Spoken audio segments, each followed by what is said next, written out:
हम लोग वो VT ग्राफ कर रहे थे, इसका चर्चा हम इसमें कर दे रहे हैं। VT ग्राफ जब हम लोग किए थे तो इसके कुछ केस देखे थे। पहला केस हमने क्या देखा था, ये किस पोजीशन को दिखा रहा है, ये त्वरण को दिखा रहा है। अच्छा, इसके बाद हम लोगों ने देखा था ये वाला केस, ये किस चीज को दिखाता है, लंबन को, VT। और कोई केस इसमें था, यही ना था। इसके बाद हम आप लोगों को ग्राफ के द्वारा गति का समीकरण करा रहे थे, ग्राफ द्वारा गति के समीकरण का सत्यापन।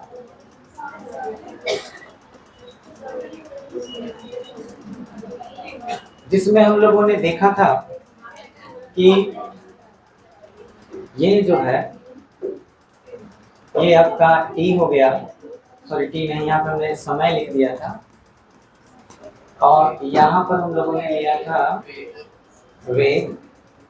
फिर हमने T1 समय पर प्रारंभिक वेग कितना माना था, u। तो मान लीजिए कि ये आपका ऐसे ये एक पॉइंट हो गया, और ये प्रारंभिक वेग क्या हो गया, u। T2 समय पर अंतिम वेग हम क्या मान लिए थे, v मान लिए थे। अब आपको बोले थे कि इसको अगर मिला दीजिएगा, ठीक है, तो इसमें जो आपको ये त्रिभुज प्राप्त होगा तो इसकी लंबाई कितनी होगी, v माइनस, और इसकी लंबाई t लिखेंगे, जहाँ t का मतलब क्या है, जहाँ t का मतलब है T2 माइनस T, आया समझ में। फिर मैंने इसमें आपको ये बताया था कि ढाल निकालने से क्या प्राप्त होता है, यानी मान लीजिए कि अगर ये थीटा मान लिया जाए, है ना, तो ढाल जब हम निकालेंगे तो ढाल मतलब tan थीटा, और tan थीटा बराबर होता है v माइनस u बटा t, जो किसके बराबर है, तो a बराबर है v minus u by t।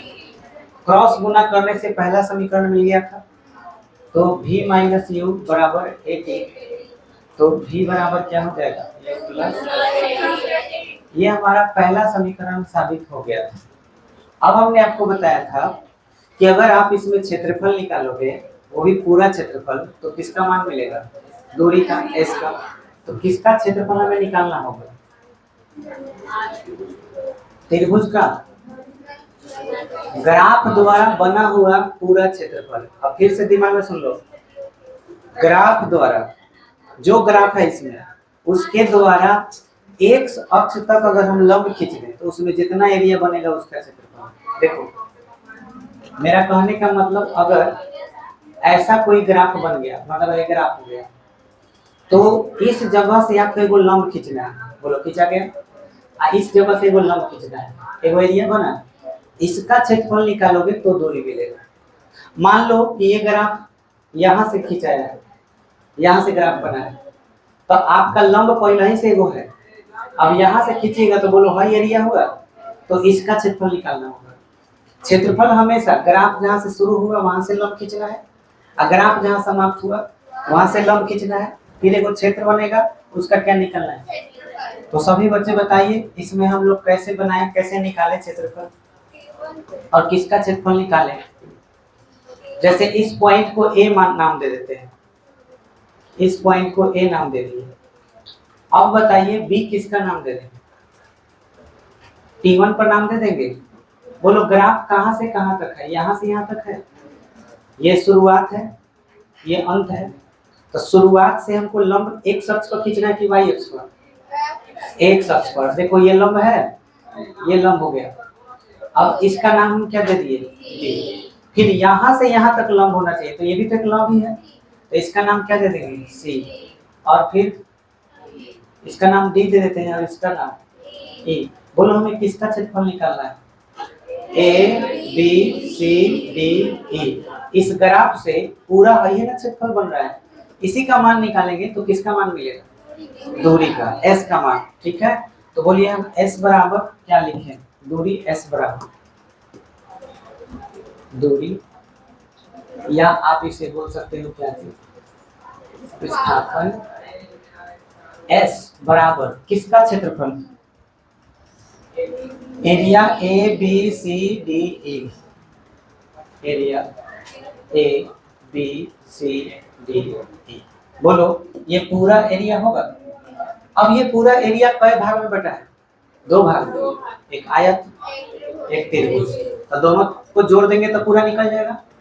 तो फिर हम लिख सकते हैं एरिया। अब आयत कौन है, ए बी सी डी है, तो आयत हो जाएगा A B C D, plus त्रिभुज कौन है, ए बी ई, तो एरिया ए बी ई हो गया। ये किसके बराबर है, चलो अब क्षेत्रफल, आयत का क्षेत्रफल क्या होता है, लंबाई गुना चौड़ाई। त्रिभुज का क्षेत्रफल आधार गुना ऊंचाई, हो गया। चलिए एबीसीडी में लंबाई खोजिए, एबीसीडी में लंबाई कौन है, बीसी लंबाई है। लंबाई का मान देखिए किसके बराबर, टी के बराबर, टी लिख लीजिए। चौड़ाई बताइए, ए बी है, ए बी का मान कितना है, ठीक से देखो ये लंबाई इस लंबाई के बराबर है, समझ में आया। यहाँ से यहाँ तक की लंबाई क्या है, यू, तो कितना लिखेंगे, प्लस हाफ गुने आधार, किसका आधार, त्रिभुज का। तो त्रिभुज में आधार कौन है, टी है ना, ये देखो ये आधार होगा, टी हो जाएगा। ऊंचाई कौन है, भी माइनस ये हो जाएगा, क्लियर हो गया। तो ये पूरा हो गया यू टी प्लस हाफ, है ना। यहाँ पे आपका आ रहा है भी माइनस यू टी। अच्छा ये भी का मान हम लोग ऑलरेडी निकाल चुके हैं, तो भी बराबर कितना रखेंगे, तो हम यहाँ पे लिखेंगे गति के पहले समीकरण से भी बराबर कितना रखेंगे, u प्लस ए टी रखने पर, तो s बराबर मुझे मिलेगा U T plus half T. भी के जगह पे बोलिए u प्लस, अच्छा यहाँ टी है ना, टी, उसके बाद भी के जगह पर u प्लस ए टी, पहले से माइनस u है, u से u कट गया, सो फाइनली s बराबर क्या है, यू टी प्लस हाफ ए ई स्क्वायर, बोलिए यही होता है, ये आ गया। अब इंटरेस्टिंग चीज, इसी समीकरण को s का है ये जो मेन है ना, है वाला, पुनः s बराबर देखो कितना है हमारा, यू टी प्लस हाफ, और क्या है, हाफ टी इंटू भी माइनस यू में। गौर से देखिए, अगर हम इसमें से टाइम को गायब कर दे तो गति का तीसरा समीकरण होता है। गति के तीसरे समीकरण में क्या टाइम होता है, v स्क्वायर बराबर u स्क्वायर प्लस 2s, कहीं टाइम नहीं है, तो मुझे इसमें से टाइम हटाना है, तो टाइम यहाँ से हटा सकते हैं, पहला समीकरण में से ही टाइम का मान निकाल कर। तो इसमें बता सकते हो टाइम का मान क्या होगा, यहाँ से देखो, यस v माइनस यू बटा में a, टाइम का वैल्यू हो सकता है। तो हम यहाँ पे यही बात लिखेंगे, में गति के पहले समीकरण से t बराबर कितना, v माइनस यू बटा a, क्या करने पर, रखने पर, बोलो लिख सकते हैं। अब बताइए s बराबर u, और टाइम के जगह पे v माइनस यू बटा a लिख सकते हैं, फिर प्लस हाफ, फिर टाइम की जगह पे v माइनस यू बटा में a, और यहाँ पहले से क्या है, v माइनस यू। अब हम लोग लघुत्तम लेंगे और गुना करेंगे, u से v में u भी माइनस बटा में, फिर प्लस, नीचे नीचे गुना होगा ऊपर ऊपर, तो देखिए तो ये होल स्क्वायर है, b माइनस यू का होल स्क्वायर और नीचे 2a। ये a माइनस b के होल स्क्वायर पे टूट जाएगा तो u भी माइनस यू स्क्वायर बटा a plus v square plus you square minus 2vu लिख सकते हैं। अब बटा में अब लघुत्तम लेते हैं। क्या लघुत्तम होगा? 2a लघुत्तम। a से a खत्म तो 2 से गुना करो minus 2u square plus v square plus you square minus u भी बोल सकते हैं। बोलिए 2u भी कट गया। अच्छा, इसके बाद आपको आ जाएगा s बराबर v स्क्वायर पहले लिखाएगा u square minus 2u square. बताइए कितना होगा? माइनस यू स्क्वायर होगा ना। यू स्क्वायर से 2u स्क्वायर घट जाएगा और नीचे कितना है 2a। इसके नीचे 1 है, क्रॉस गुना कीजिए v स्क्वायर माइनस स्क्वायर बराबर 2as। तो बोलिए v स्क्वायर बराबर यू स्क्वायर प्लस 2as। आगे तीसरा समीकरण, ये हो गया आपका तीसरा समीकरण और ये वाला जो है साबित हुआ है दूसरा।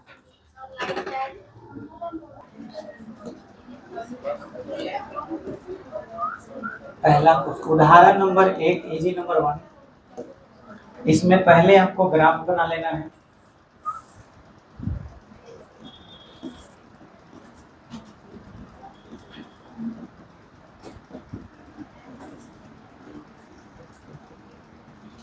टाइम इसका मतलब सेकेंड में, इसका मतलब यहाँ क्या हो जाएगा सेकेंड।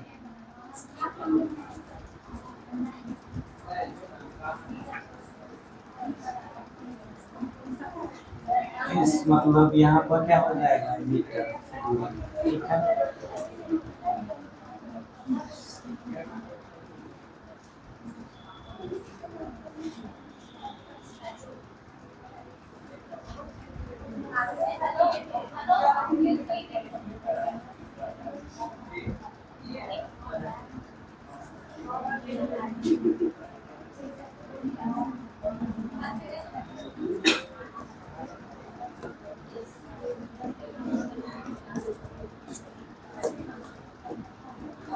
ऊपर दिए गए ग्राफ में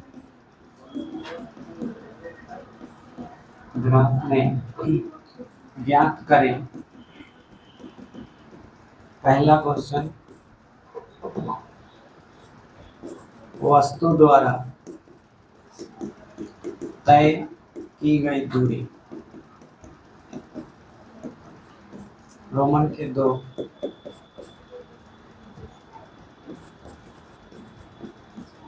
त्वरण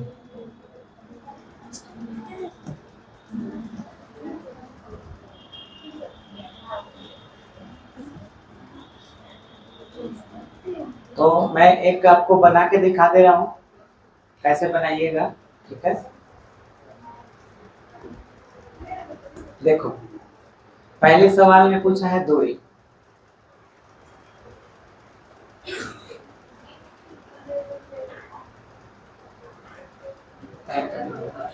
यहाँ पर चलो ठीक है, कोई दिक्कत नहीं है। सवाल नंबर 2 में हम VT कर देंगे इसी को, अभी ST। तो हमें निकालना है दूरी की वस्तु ने कितनी दूरी तय की। कौन सा ग्राफ है? इस पर लिखे हुए जितने भी संख्याएं हैं क्या दिखाएंगी? दूरी। समय के हिसाब से अगर यहाँ पहला कटिंग 2 है तो इसका मतलब हुआ कि जरूर 2 सेकेंड में कितना होगा 5। लेकिन ग्राफ देखो हमारा यहाँ ऐसे दिया हुआ है, ये इस तरह से दिया हुआ है। तो इसमें हम लोग को सिर्फ ये देखना होता है कि वस्तु चला कहाँ से और गया कहाँ पर। तो ये तो पता चलेगा ग्राफ के शुरू वाले बिंदु और अंतिम वाले बिंदु से। तो ग्राफ का शुरुआत बिंदु कहाँ है? ए पर। अंत बिंदु कहाँ है? बी पर। ये बात बुझाया। अब आपको ए को देखना है कि ए पर 0 टाइम पर दूरी कितना है, यानी वो पहले से ही कितना दूर था अपने प्रारंभिक स्थान से? 10 मीटर की दूरी पर। t बराबर 0 पर एक बात पहले से क्लियर था। और छठे सेकंड में कितना दूर चला गया? 20 मीटर। तो बोलो उसने कितनी दूरी तय की? टोटल इसके बीच का दूरी हो गया 5 और 5 10, टोटल दूरी कितना हो गया? तो पहला सवाल का सीधा आंसर हो जाएगा टोटल, इसको दिखा देते हैं कि कैसे हुआ है। तो t1 बराबर कितना सेकेंड? 0 सेकेंड पर s1 यानी पहली दूरी कितनी थी? 10 मीटर। t2 यानी कि कितना सेकेंड हो गया? 6 सेकेंड। तो अंतिम दूरी कितनी हो गई? s2 बराबर 20 मीटर। तो अब बताइए वस्तु द्वारा तय दूरी कैसे निकालेंगे? वस्तु द्वारा तय दूरी यानी s, तो सीधे सीधे s2 में से क्या घट जाएगा? यानी 20 में से घट गया 10, टोटल कितना मीटर? 10 मीटर। ये आंसर हो गया। पहले दूरी पूछ रहा था, अब क्या निकालना है? त्वरण निकालना है। तो 2 नंबर में त्वरण बताइए कैसे निकाले? बहुत आसान है त्वरण, जल्दी बताओ। यह सोचने वाला बात है। हे भगवान, ग्राफ कौन सी रेखा है? सरल रेखा, बता चुके हैं सब, इसलिए त्वरण 0 आंसर 0 मीटर प्रति सेकंड।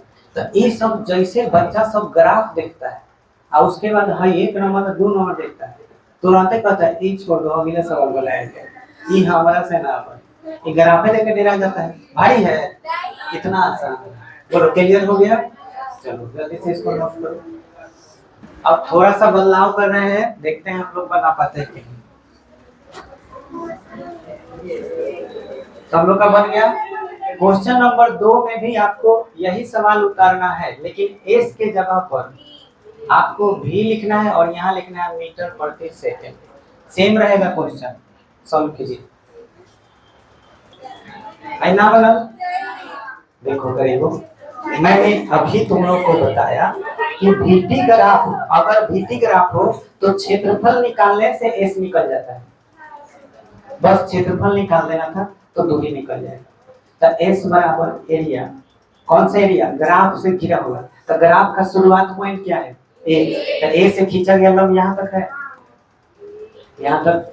अभी से खींचा गया यहाँ तक, तो बोलो भाई एरिया हुआ। अब इसका एरिया निकालना है तो गौर से देखो, ये समांतर चतुर्भुज है, नहीं समांतर नहीं, समलंब चतुर्भुज है।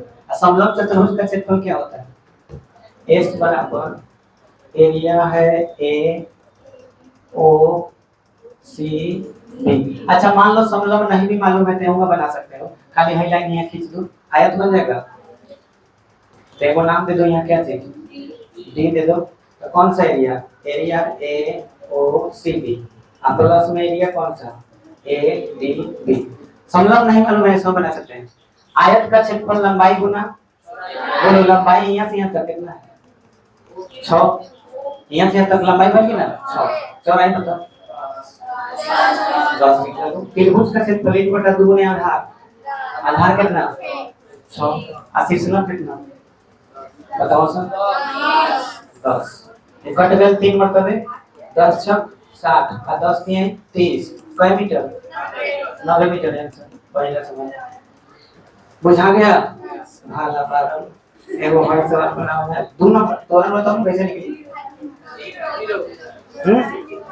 अरे भाई इसमें ढाल निकाल लेंगे तो निकल जाएगा। ए बराबर ढाल निकालेंगे, ढाल मतलब tan थीटा।